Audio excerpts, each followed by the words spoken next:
నమస్తే ఆర్కేఎల్ TV news కు స్వాగతం. ముందుగా ముఖ్యాంశాలు.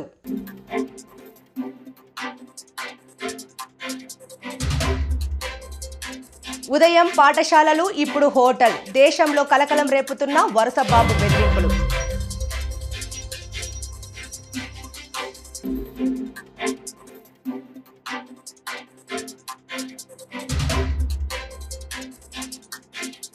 తప్పులు బయటపడుతున్నాయని వైఎస్ఆర్సీపీ ఎంపీ విజయసాయిరెడ్డి ఇష్టానుసారంగా మాట్లాడుతున్నారని హోంమంత్రి.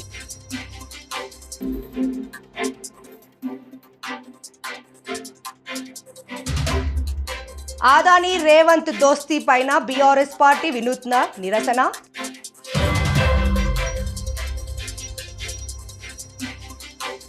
వందేండ్ల చరిత్ర కలిగిన నిజాం సాగర్ పర్యాటకానికి పూర్వ వైభవం తీసుకొచ్చేందుకు ప్రణాళికలు రూపొందిస్తున్నామని పర్యాటక సాంస్కృతిక శాఖ మంత్రి జూపల్లి కృష్ణారావు అన్నారు.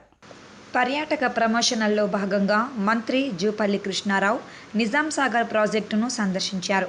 నిజాం సాగర్లో ప్రాచీన కట్టడాలైన గోల్ బంగ్లా, గుల్గస్త్ బంగ్లా, వీఐపీ గార్డెన్, స్విమ్మింగ్ పూల్ తదితర కట్టడాలను జుక్కల్ ఎమ్మెల్యే లక్ష్మీకాంతరావుతో కలిసి పరిశీలించారు.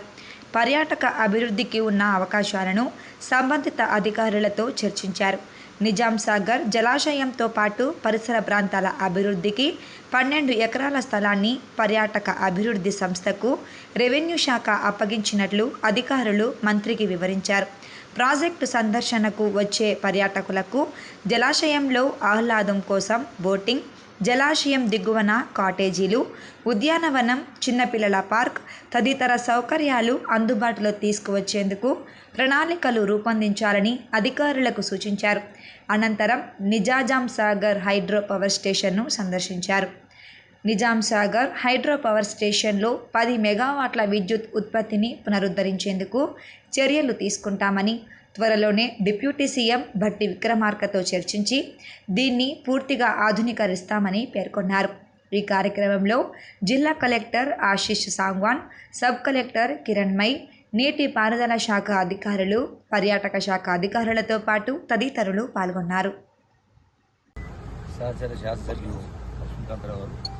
జిల్లా కలెక్టర్ గారు, డైరెక్టర్ గారు, అధికారులకి, మీడియా మిత్రులందరికీ నమస్కారం. ఈరోజున టూరిజం ప్రమోషన్లో భాగంగా నిజాం సాగర్ రావడం జరిగింది.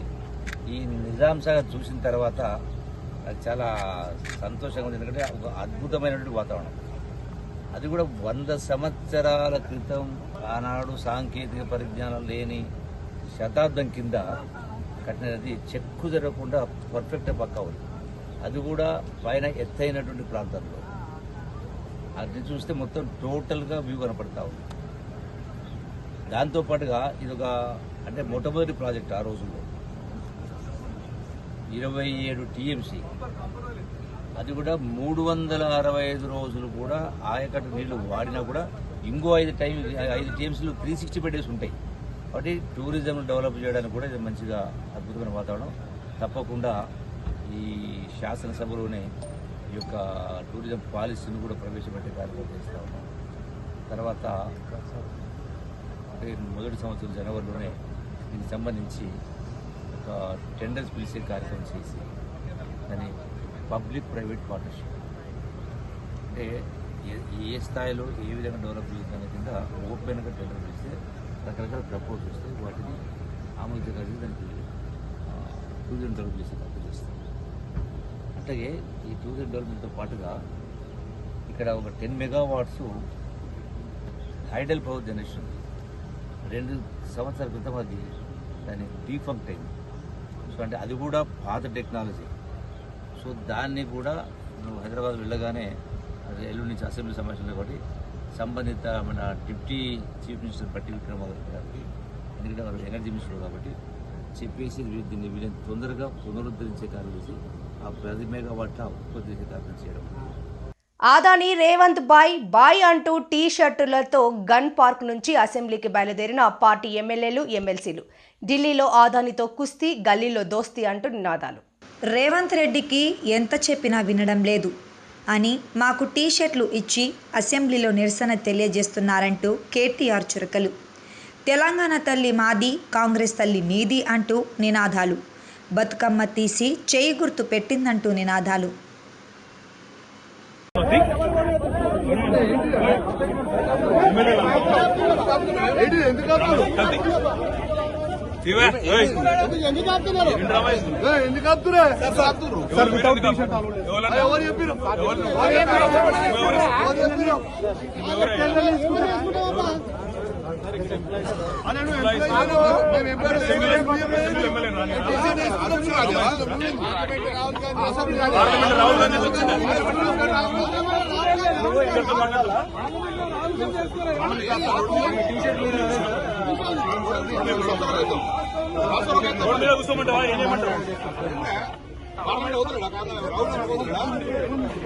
రోడ్ మీద ఆపుతారు మీరు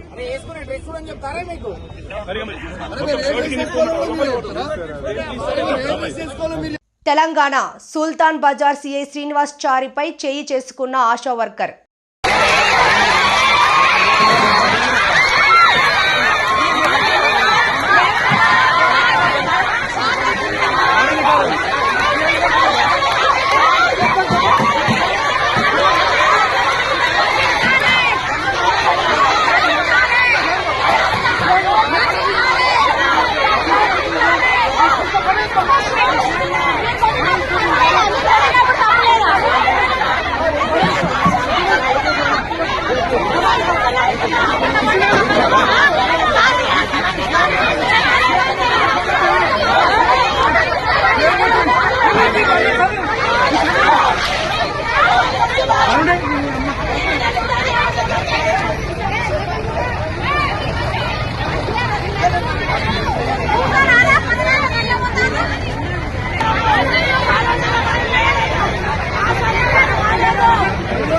ఈ కార్యక్రమంలో కాంగ్రెస్ పార్టీ నాయకులు, స్థానిక కౌన్సిలర్ మడికొండ సంపత్ కుమార్, ఎన్ఎస్యుఐ రాష్ట్ర మాజీ కార్యదర్శి డాక్టర్ మడికొండ శ్రీను, బొచ్చు భాస్కర్, పరకాల మండలం యూత్ కాంగ్రెస్ ప్రధాన కార్యదర్శి సిలువేరు రాఘవ, యూత్ కాంగ్రెస్ మండల సెక్రటరీ సిలువేరు వెంకటేష్, మరుపట్ల మహేష్, వార్డు ప్రజలు తదితరులు పాల్గొన్నారు. మడికొండలో 64వ division contest corporator Bairi Lingamurthy గారి ఆధ్వర్యంలో మన తెలంగాణ తల్లి, తెలంగాణ దేవత మనకు 1200 మంది అమరులైనారని తెలిసి మనకు తెలంగాణ రాష్ట్రం తల్లి సోనియా గాంధీని తెలియజేయడం జరిగింది.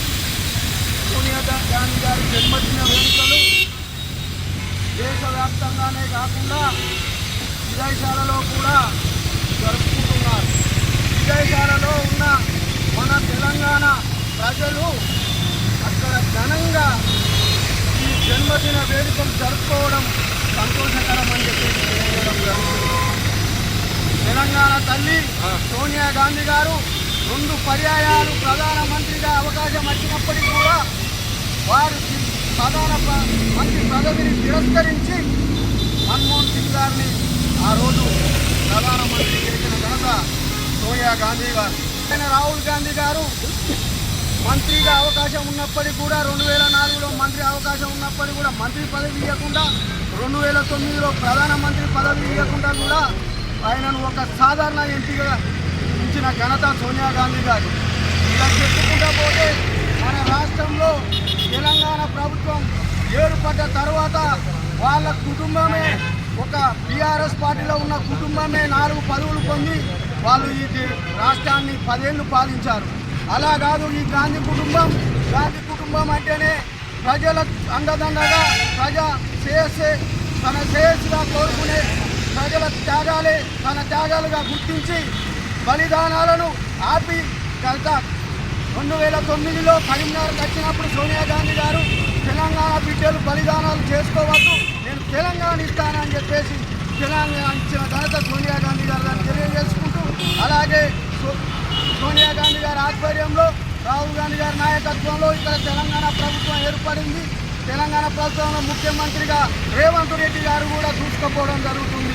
అలాగే ఈ వర్ధనపేటలో కేఆర్ నాగరాజ్ సార్ కూడా ఇక్కడ గెలుపొంది ఇక్కడ మన చిరవంశ అయిన 30 ఏళ్ళ కళ అయిన ఎయిర్పోర్ట్నే కానీ కోచ్ ఫ్యాక్టరీనే కానీ వ్యాగన్ పార్టీనే కానీ ఇక్కడికి తీసుకొచ్చిన ఘనత రేవంత్ రెడ్డి గారిది, నాగరాజ్ సార్ గారిది అని తెలియజేసుకుంటూ ఈ అవకాశం ఇచ్చిన అందరికీ ధన్యవాదాలు, కృతజ్ఞతలు, మరొకసారి జన్మదిన శుభాకాంక్షలు. మావోయిస్టులు సోమవారం రాష్ట్ర బంద్కు పిలుపునిచ్చారు. దీంతో ములుగు జిల్లాలో పోలీసులు అప్రమత్తమయ్యారు. ఏటూరు నాగారం ఏజెన్సీలో పోలీసులు ఆదివాసీ గూడాలు అడవుల్లో కూబింగ్ ముమ్మరం చేశారు. పోలీసులు పలు వాహనాలు, లాడ్జీల్లో తనిఖీలు చేపట్టారు. ఎవరైనా గుర్తు తెలియని వ్యక్తులు లాడ్జీల్లో ఉన్నారా అని నిర్వాహకులను అడిగి తెలుసుకున్నారు. ఎలాంటి అవాంఛనీయ ఘటనలు జరగకుండా పోలీసులు నిఘా పెంచారు.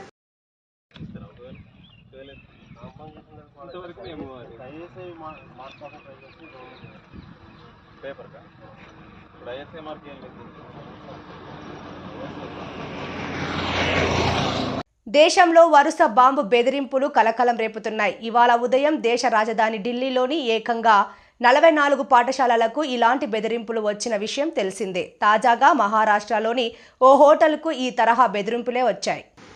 నాగపూర్లోని గణేష్పేట్ కాలనీ ప్రాంతంలో గల హోటల్ ద్వారకామాయికి బాంబు బెదిరింపులు వచ్చాయి. ఆ గంతకులు ఈమెయిల్ ద్వారా బెదిరింపులకు పాల్పడ్డారు. అప్రమత్తమైన హోటల్ యాజమాన్యం వెంటనే పోలీసులకు సమాచారం అందించారు. రంగంలోకి దిగిన పోలీసులు బాంబ్ స్క్వాడ్, డాగ్ స్క్వాడ్తో ఘటనా స్థలానికి చేరుకొని తనిఖీలు చేపట్టారు. అందులోని సిబ్బందిని బయటకు పంపించారు. అయితే ఈ తనిఖీల్లో ఎలాంటి అనుమానాస్పద వస్తువులు, పేలుడు పదార్థాలు లభించలేదని నాగపూర్ పోలీస్ డీసీపీ రాహుల్ మణిక్కర్ తెలిపారు. ఈ ఘటనపై విచారణ చేపట్టినట్లు వెల్లడించారు. కాగా సోమవారం ఉదయం ఢిల్లీలోని 44 పాఠశాలలకు ఇలాంటి బెదిరింపులే వచ్చిన విషయం తెలిసిందే. ఆర్కేపురంలోని ఢిల్లీ పబ్లిక్ స్కూల్, పశ్చిమ్ విహార్లోని జీడీ గోయంకా స్కూల్ సహా మొత్తం 44 పాఠశాలలకు ఈమెయిల్స్ ద్వారా బెదిరింపులు వచ్చాయి. ఆయా పాఠశాలల ఆవరణలో బాంబులు అమర్చినట్లు ఆ గంతకులు బెదిరింపులకు పాల్పడ్డారు. వాటిని పేల్చకుండా ఉండాలంటే $30,000 ఇవ్వాలని డిమాండ్ చేశారు. రంగంలోకి దిగిన పోలీసులు డాగ్ స్క్వాడ్, బాంబు స్క్వాడ్ సహాయంతో ఆయా పాఠశాలల్లో తనిఖీలు చేపట్టారు. ఈ తనిఖీల్లో ఎలాంటి పేలుడు పదార్థాలు, అనుమానాస్పద వస్తువులు కనిపించలేదని పోలీసులు తెలిపారు. కాగా ఆదివారం అర్ధరాత్రి సమయంలో ఈ బెదిరింపులు వచ్చినట్లు గుర్తించారు. ఈ మేరకు ఘటనపై కేసు నమోదు చేసి దర్యాప్తు చేపట్టారు. ये द्वारकामाई गणेशपेट में जो होटल है उसमें किया गया है. उन्होंने तुरंत पुलिस को यहाँ पे मालूमात देने के बाद यहाँ पे पुलिस आई. हमने सारा जो इनमेट से सारे इवैक्यूएट किए और जो BDDS की हमारी टीम है, BDDS की टीम से हमने सारा डिटेल सर्च लिया है. उसमें अब तक हमें कुछ भी मिला नहीं, संशयास्पद या सस्पेक्टेबल कुछ मिला नहीं है. अभी आगे का फर्दर इन्वेस्टिगेशन शुरू है और एक बार पूरा सैनिटाइज पूरा चेक करेंगे हम और उसके बाद में जो मेल आया है उसका भी एनालिसिस करके फर्दर इन्वेस्टिगेशन के बाद 2:45 आसपास तक मेल है. గుంటూరు నగర ఆటో డ్రైవర్స్ మరియు వర్కర్స్ యూనియన్ నగర సమితి ఆధ్వర్యంలో గుజ్జునగుండ్ల సెంటర్లోని జేకేసీ కాలేజ్ రోడ్డు వద్ద యూనియన్ నూతన ఆటో స్టాండ్ని ప్రారంభించడం జరిగింది. నగర ప్రధాన కార్యదర్శి మంగ శ్రీనివాసరావు అధ్యక్షతన జరిగిన ఈ కార్యక్రమానికి ముఖ్య అతిథిగా పాల్గొన్నారు. ఈ సందర్భంగా ఏఐటియుసి జిల్లా అధ్యక్షులు ఆకిటి అరుణ్ కుమార్ మాట్లాడుతూ 2025 జనవరి 30, 31 తేదీల్లో విజయవాడలో ఆటో యూనియన్ మహాసభలు జరుగుతున్నాయని, ఈ మహాసభల్లో గుంటూరు జిల్లాలోని ఆటో కార్మికులందరూ పాల్గొని జయప్రదం చేయాలని, ఆటో కార్మికులు ఎదుర్కొంటున్న సమస్యలను పరిష్కరించే దిశగా మహాసభల్లో కార్యాచరణ రూపొందిస్తామని అన్నారు. ఈ కార్యక్రమంలో యూనియన్ నగర అధ్యక్షులు కూరాకుల రాంప్రసాద్, సహాయ కార్యదర్శి ఎండి బాబర్, సిపిఐ నగర సమితి సభ్యులు జంగాల చైతన్య, నూతలపాటి చిన్న, బీవీఆర్ తదితరులు పాల్గొన్నారు. ఈ సందర్భంగా జేకేసీ కాలేజ్ రోడ్డు వద్ద ఏర్పడిన ఆటో స్టాండ్ నూతన కమిటీని ఏర్పాటు చేయడం జరిగింది. అధ్యక్షులుగా దాసరి విజయకుమార్, ఉపాధ్యక్షులుగా పోతల సాయి, కార్యదర్శిగా అమ్మిశెట్టి మురహరిరావు, సహాయ కార్యదర్శి షేక్ ఖాలిల్, కోశాధికారిగా రుంజా యేసురాజ్, వీరితో పాటు 25 మంది కమిటీ సభ్యులు ఎన్నుకున్నారు. जिंदाबाद, जिंदाबाद, जिंदाबाद.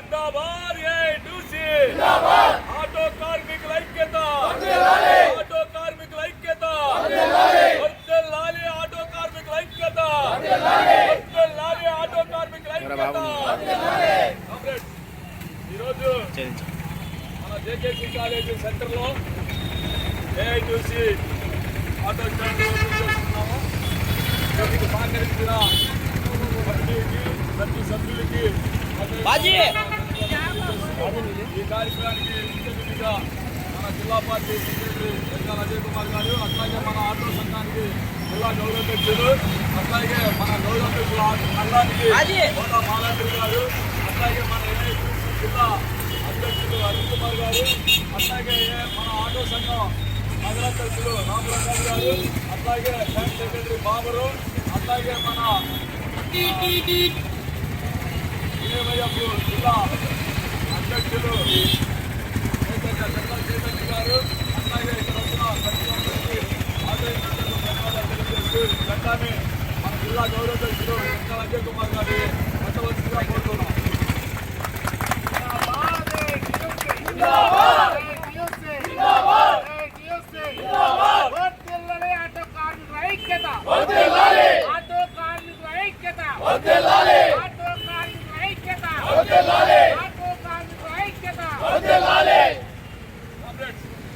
ఈరోజు ఉదయం 10:30 ఎథికాన్ ద్వారా గుంటూరు మెడికల్ కళాశాలలో 4 రోజుల పాటు బస్లో suturing techniques, laparoscopic hands on training ఇచ్చేందుకు జీఎంసీలో ఏర్పాటు చేసిన క్యాంపు బస్సును GGH superintendent doctor Ramana, GMC principal Sundarachari ప్రారంభించడం జరిగింది.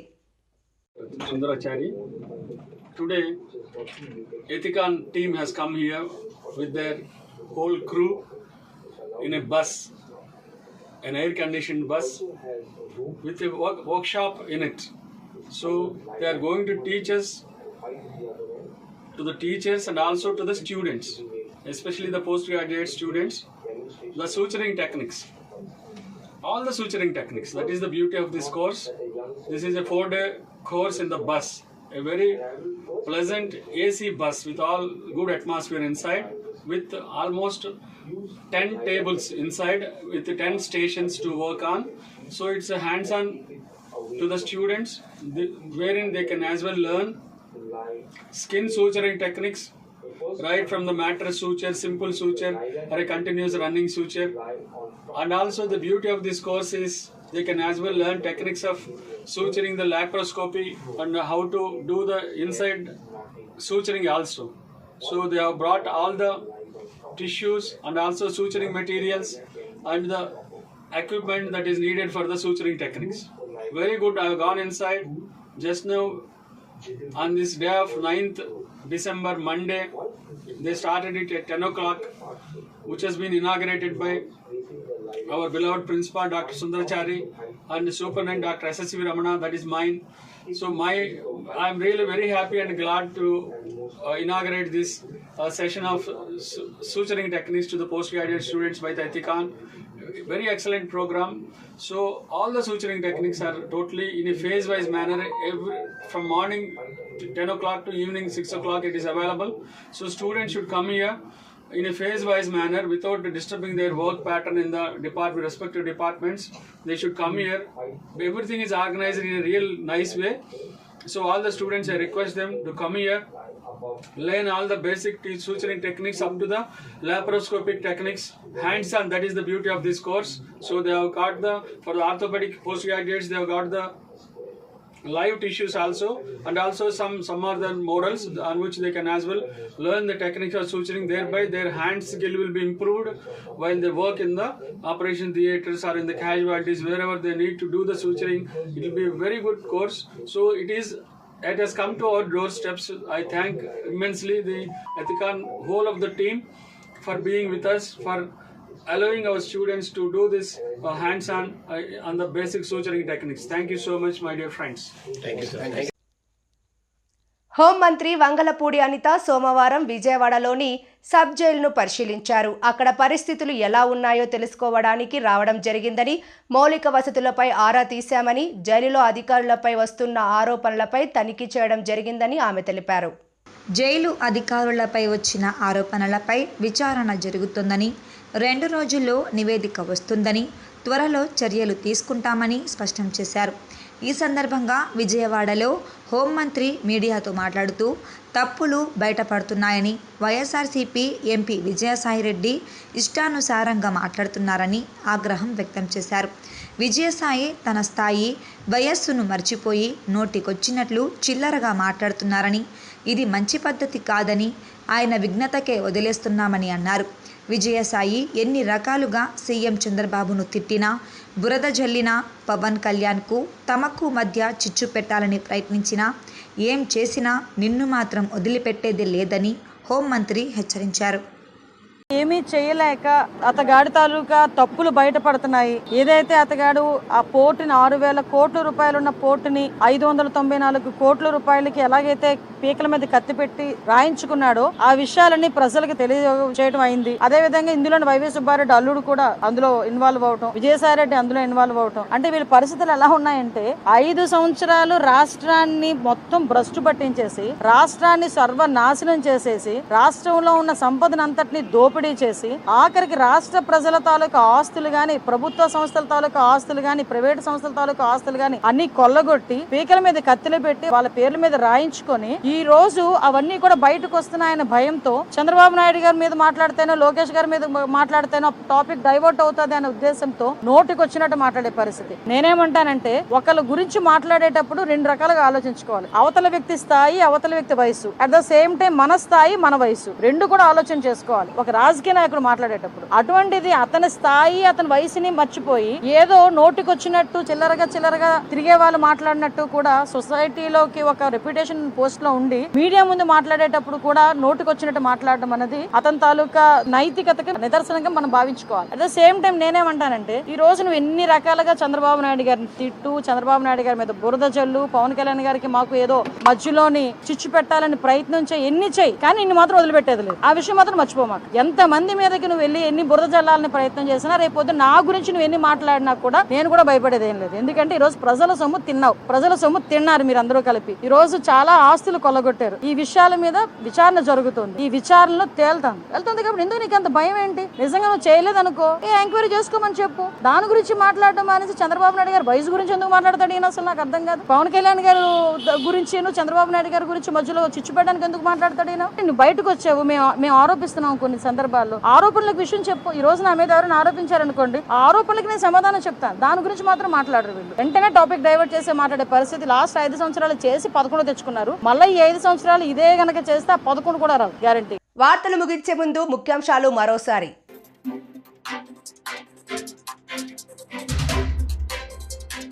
ఉదయం పాఠశాలలు, ఇప్పుడు హోటల్. దేశంలో కలకలం రేపుతున్న వరుస బాంబు బెదిరింపులు.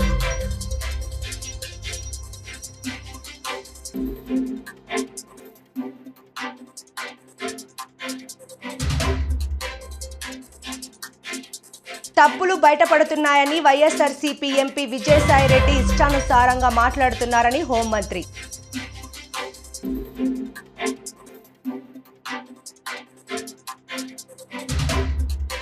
ఆదాని రేవంత్ దోస్తీ పైన బీఆర్ఎస్ పార్టీ వినూత్న నిరసన.